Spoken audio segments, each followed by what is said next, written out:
Bonjour, dans cette nouvelle vidéo, on va s'intégrer au problème de Dirichlet, ou Dirichlet, je sais pas comment ça se dit, c'est-à-dire à calculer l'intégrale de 0 à plus l'infini de sinus t sur t dt. Donc je vais le faire en deux parties. Dans une première partie, on va d'abord montrer que cette intégrale existe et on va introduire la méthode qui va nous permettre de la calculer. Et dans la deuxième partie, on fera le calcul de cette intégrale. Bon, comme d'habitude, il va falloir d'abord montrer que cette chose-là existe. Alors, pour le coup, on va utiliser la définition à des intégrales impropres. Donc, qu'est-ce que ça veut dire une intégrale de 0 à plus l'infini? Ça veut dire qu'on va s'intéresser finalement à i de grand A, qui va être l'intégrale de 0 à grand A de sinus t sur t dt. Et on va se demander si la limite quand a tend vers plus l'infini de i de a existe et est finie. Et dans ce cas-là, on pourra considérer ceci. Donc,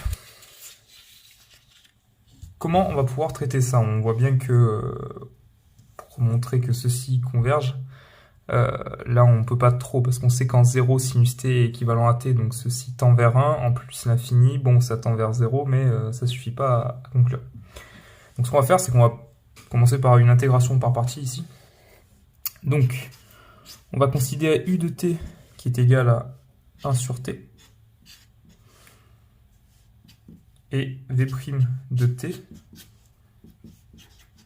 qui vaut sinus de t.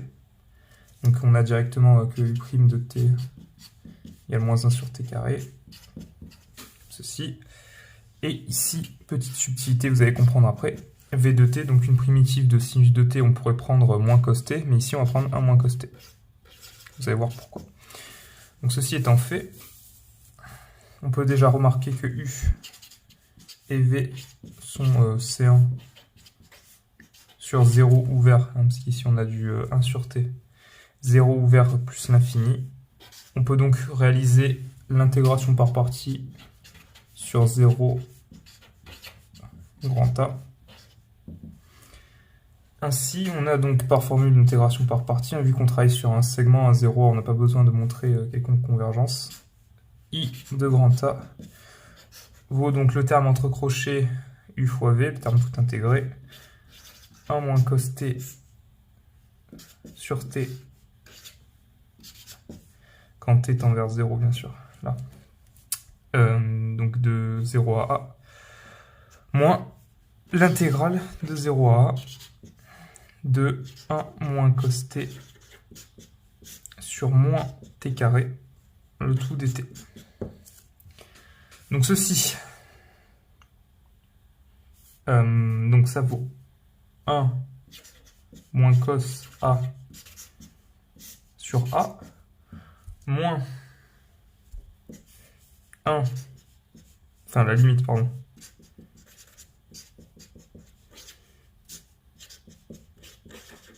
la limite quand t tend vers 0 de 1 moins cos t sur t, moins ce qu'on va appeler j de a. Comme ceci. Donc on a ça, en particulier j, on peut mettre des plus ici, comme ça on va garder positif. J de a, on va avoir que c'est l'intégrale de 0 à a de 1 moins cos t sur t carré. Le tout dt. Donc le but, ça va être de montrer premièrement que cette limite existe et que j admet une limite quand grand A tend vers plus l'infini. Comme ça, on pourra passer ici à la limite et montrer que i de a tend vers une valeur finie. Ça en particulier, ça tend vers 0 quand a tend vers plus l'infini. Donc déjà, ce terme-là, on sait qu'il va converger. Il faut montrer que déjà ceci existe et que j de a converge. On va commencer par j de a. On va donc considérer la fonction f qui à t associe 1 moins cos t sur t carré. On sait que cos de t est équivalent en 0, donc on va prendre l'équivalent à l'ordre 2, à 1 moins t carré sur 2, ce qui implique que la limite quand t tend vers 0 plus 2f de t, donc tout ceci là-haut est équivalent, ou en tout cas tend vers t carré sur 2, Et vu qu'on divise par t carré, on obtient un demi qui appartient à R. Donc f est prolongeable par continuité en 0, ce qui implique que f est intégrable sur 0 ouvert. Allez, on va prendre a sur 2, parce qu'on ne sait pas quelle est la valeur de a priori. Maintenant, on va vouloir montrer que f est intégrable en plus l'infini pour pouvoir justifier qu'on peut passer à la limite quand a tend vers plus l'infini. Et pour ceci, on va prendre le module de f de t, donc en majorant le cosinus au numérateur. Ceci est inférieur à 2 sur t carré et strictement positif, pour tout t strictement positif. Sachant que t donne 2 sur t carré est intégrable sur 0, sur 1 plus l'infini. C'est les fonctions de Riemann, enfin le critère de Riemann avec 2 qui est strictement supérieur à 1. On a par comparaison, puisqu'on a majoré le module de f de t par une fonction qui converge en plus l'infini, que f est intégrable sur a sur 2 plus l'infini. On en conclut que limite lorsque a tend vers plus l'infini de j de a existe. Et donc en particulier, elle vaut intégrale de 0 à plus l'infini de 1 moins cos de t sur t carré. Bon, ceci étant fait, ici on revient dans l'égalité au-dessus, ça converge. Pour montrer que ceci existe, bon, ça on n'en a plus besoin, c'était une aparté. Pourquoi ceci converge quand t tend vers 0? On a montré que cos de t était équivalent à 1 moins t carré sur 2. Donc tout ceci tend, quand t tend vers 0, vers t carré sur 2. Et en divisant par t, ça tend vers t sur 2 qui tend vers 0. Donc ceci vaut 0, ceci converge quand a tend vers plus l'infini, et ceci converge quand a tend vers plus l'infini. Ainsi, limite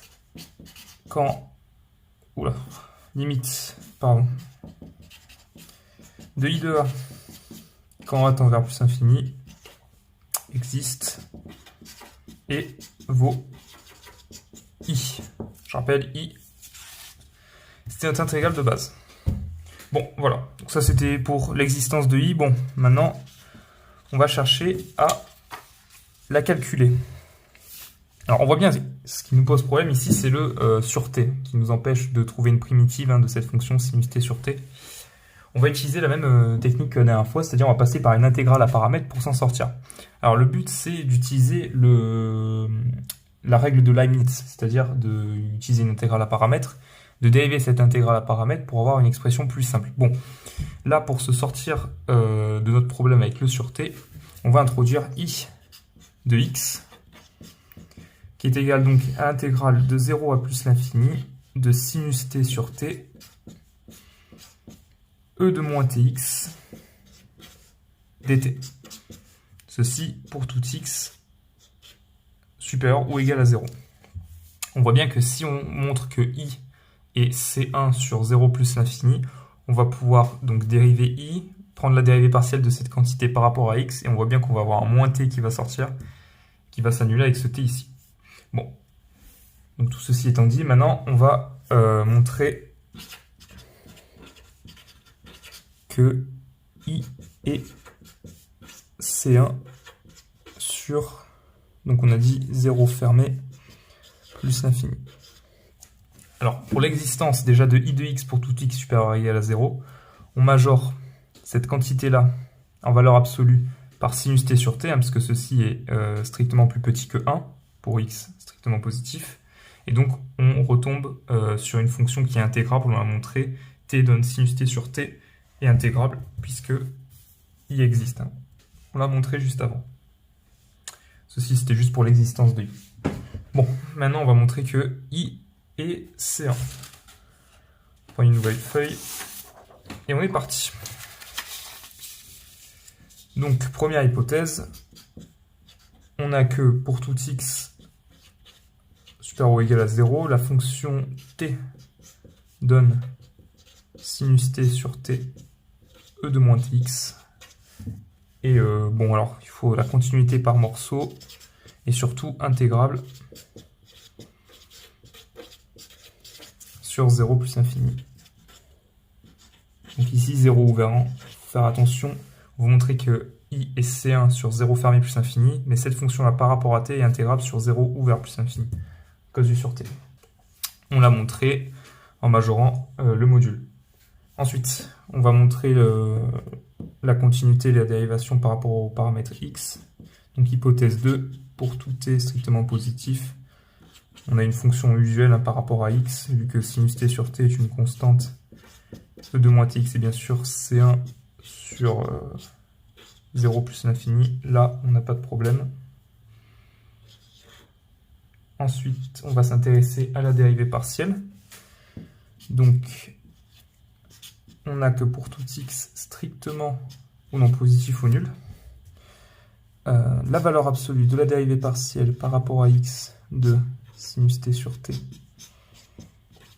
e de moins tx, et donc égal à, on a un moins t qui sort, donc valeur absolue de sinus t, e de moins tx, et ceci est continu par morceau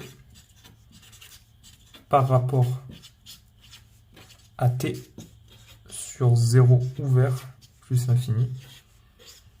Et donc maintenant, il reste à majorer le module de la dérivée partielle par une fonction phi indépendante de x qui converge.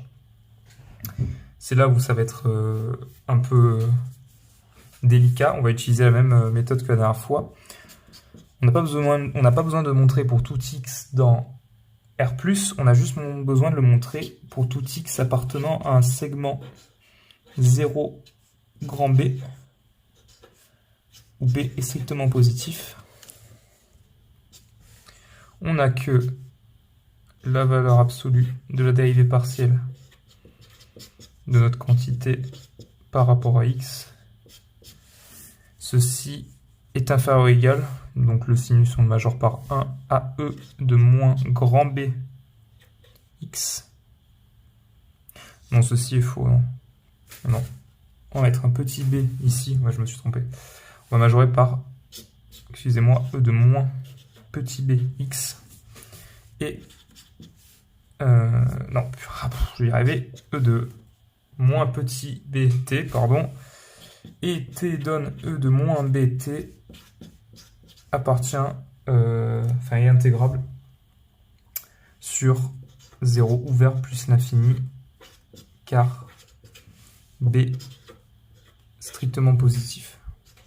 Donc on a montré que pour tout x dans un segment de R+, la valeur absolue de la dérivée partielle par rapport à x était majorée par une fonction indépendante de x qui convergeait, ce qui suffit pour notre théorème. Donc les hypothèses étant vérifiées, nouvelle feuille.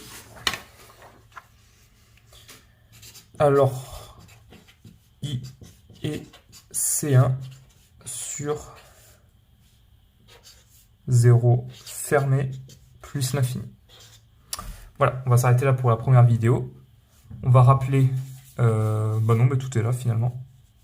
Donc on a I de x ici, excusez-moi. On a montré que I était C1, ensuite on s'intéressera à la dérivée de x. Je vais vous laisser chercher la suite de la vidéo et voir si vous trouvez des pistes. Et donc tout ceci dans l'optique de calculer l'intégrale de Dirichlet qui est ici. Voilà, donc on continue dans la prochaine vidéo.